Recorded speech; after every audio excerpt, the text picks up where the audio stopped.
Hi, my friends. Today I want to present you a new story. Enjoy watching it. The restaurant shimmered with golden candlelight, the clinking of glasses and cheerful chatter filling the air. It was my parents' 30th wedding anniversary, an extravagant celebration with over 100 guests, extended family, old friends, even distant acquaintances who barely knew them. I had spent the past 3 months organizing this event, handling every last detail, from the menu to the floral arrangements, ensuring everything was perfect. As I stood by the bar, swirling my untouched glass of champagne, my father cleared his throat and tapped his glass with a fork. The crowd quieted, and he smiled, raising his arms dramatically. Tonight, we celebrate 3 decades of love, family, and commitment. Cheers erupted. He basked in the attention before continuing, and to honor this incredible milestone, I have a surprise. A family trip to Florida, 1 full week in a luxury resort. Applause rang through the room. My mother beamed, my brother and his wife clapped enthusiastically, and my cousins exchanged excited glances. I felt my heart lift. A vacation? After years of doing everything for them, had they finally planned something that included me? I turned to my mother, but she avoided my gaze. Then my father added, "Of course, Agnes will stay behind to house sit. Someone responsible has to make sure everything is in order while we're gone." Laughter rippled through the crowd, but it felt like a slap to my face. "Wait. What?" My voice came out quiet, but the room was so silent now that everyone heard. My father smirked. "No mistake. You're staying behind. You always take care of things. You know how to handle it better than anyone." I looked around searching for someone, anyone, to speak up. My brother nudged his wife playfully. "Guess Agnes is finally getting a break. From us." More laughter. My stomach twisted. I had spent years sacrificing for this family, paying for my brother's college, covering my parents' medical bills, ensuring that no matter what, they had everything they needed. And now, they were jetting off on a vacation, paid for, in part, with my money, while I was left behind like an afterthought. "I've done everything for this family," I whispered, anger building in my chest. My mother patted my shoulder dismissively. "You'll be fine, Ames. Someone has to make money while we rest. That's what you do best." I stared at her, the betrayal cutting deep. My entire life, I had put them first, thinking that one day they'd appreciate me. That day was never going to come. Something inside me snapped. I set my glass down with careful precision and picked up my coat. No one noticed as I stepped away from the table. They were too busy raising their glasses, toasting to their upcoming vacation. As I reached the door, I heard my father's voice behind me. "Agnes, where are you going? The party isn't over." I turned, meeting his gaze with a calmness that wasn't real. "No mistake," I echoed his earlier words. "You'll be fine without me." Then I walked out, leaving them behind for good. I didn't go home. The thought of returning to that house, that life where I was nothing more than a convenient afterthought, made my stomach turn. Instead, I walked the streets, the city lights blurring through unshed tears. My feet carried me forward, aimlessly at first, but then a plan began forming in my mind, one that would change everything. By the time I reached my apartment, my hands were trembling, but not from fear. It was adrenaline, a reckless thrill of making a decision entirely for myself. I grabbed my suitcase and began shoving clothes inside. Essentials only. My passport, my bank cards, the small stash of emergency cash I had tucked away in my dresser. My fingers hovered over my phone. Would they even notice I was gone? Would they call? No, they'd be too busy celebrating their all-expenses-paid vacation, one that I had unknowingly financed. I yanked open my laptop and booked the next train out of the city.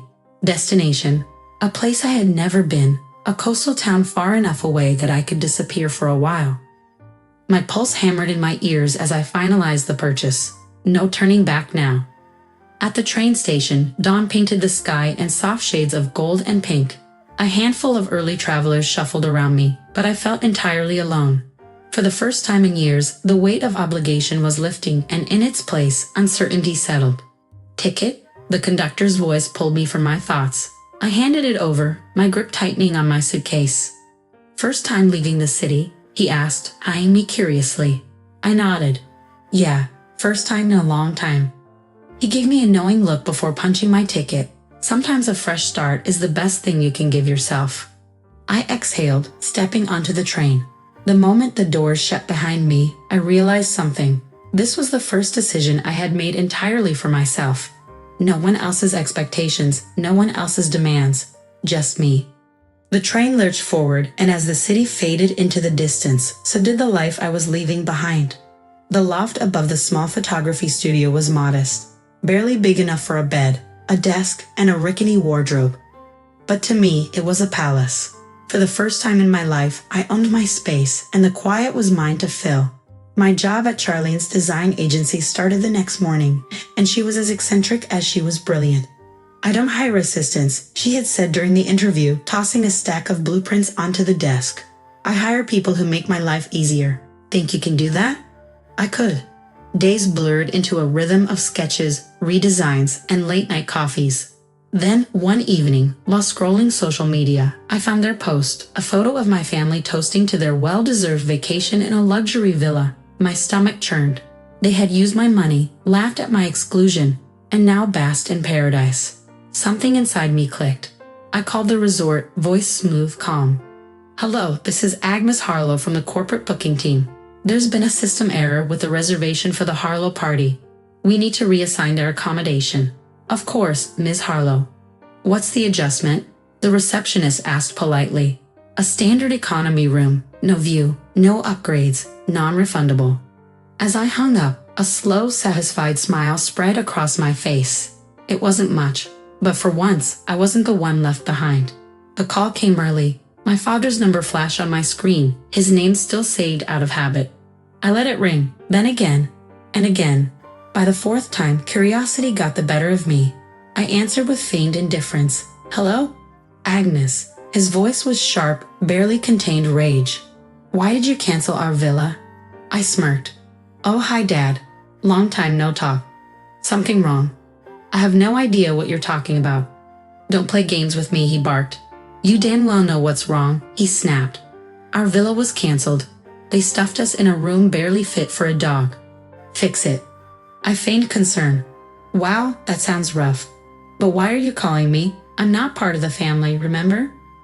I leaned back against my pillow, twirling the sheet between my fingers. Maybe they realize you're not as important as you think." A furious rustling, then my mother's voice, shrill and desperate. "Agnes, you're being selfish. You know we deserve better than this. Just call them and—" "I don't take orders anymore, Mom." I cut her off, my voice steady.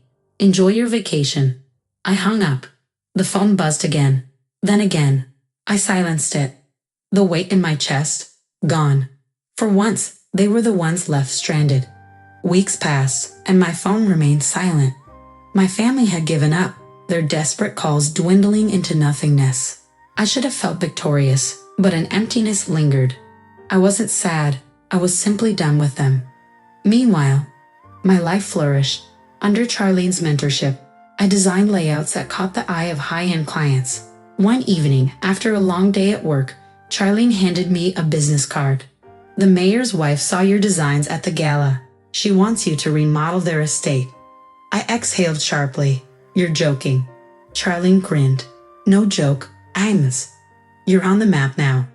For the first time in my life, I felt important, not for what I could sacrifice, but for what I could create. Charlene beamed as she reviewed my latest interior sketches. "Agnes, this is incredible. You have a real eye for this. I want you to be more than just an assistant. I want you as my partner." My breath caught. A partner. Me? For years, I had been nothing more than an afterthought, a tool for my family's convenience. Now I was valued. Seen. That night, I celebrated alone on my tiny loft's balcony, watching the city lights shimmer below. For the first time, I wasn't lonely. I was at peace. Then, out of nowhere, a message arrived from Verity, my youngest sister. "Agnes, please. Mom and Dad are ruined. The trip fell apart, Dad lost a fortune in a bad investment, and Mom is blaming everyone. They say it's your fault. I don't believe that. I miss you. Please just talk to me." I stared at the message, feeling nothing. Not pain. Not longing. Just clarity. A week later, as I left my office, I spotted a familiar figure huddled near the entrance. Verity. She looked exhausted, her usual glow dimmed. When she saw me, her eyes filled with relief. "Agnes." I hesitated. I should have walked past her. I should have held onto my anger. Instead, I whispered, "Why are you here?" Tears welled in her eyes. "Because I needed to see you. Because you were right. They never loved you the way they should have." The admission hit me harder than I expected. She took a shaky breath.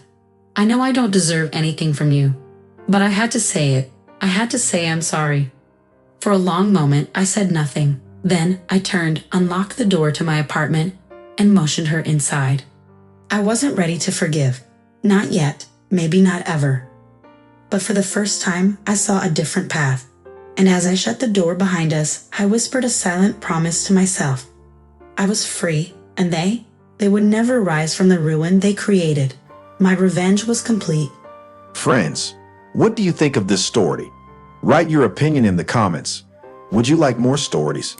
Don't forget to subscribe and hit the bell button so you don't miss any videos. See you tomorrow.